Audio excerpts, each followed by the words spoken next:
Beans கூட விரும்பி சாப்பிட்ருவோம். ஆனால் இந்த கொத்தவரங்காவை தான் ஒதுக்கியே வச்சிருப்போம். அதை வச்சு ஒரு சூப்பரான பொரியல் ரெசிபி பார்த்துலாம். பேனெல்லாம் சூடானதும் 2 டேபிள் ஸ்பூன் கோகோனட் ஆயில் சேர்த்துக்கோங்க. 1/4 டீஸ்பூன் கடுகு, 1/4 டீஸ்பூன் உளுந்தம்பருப்பு சேர்த்துக்கோங்க.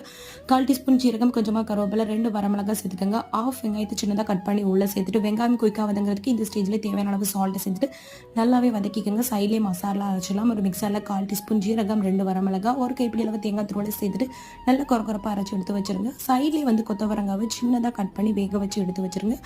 1/4 கப்பு கடலைப்பருப்பும் நல்லா வேக வச்சு தண்ணியெல்லாம் வடித்து எடுத்து வச்சுருங்க.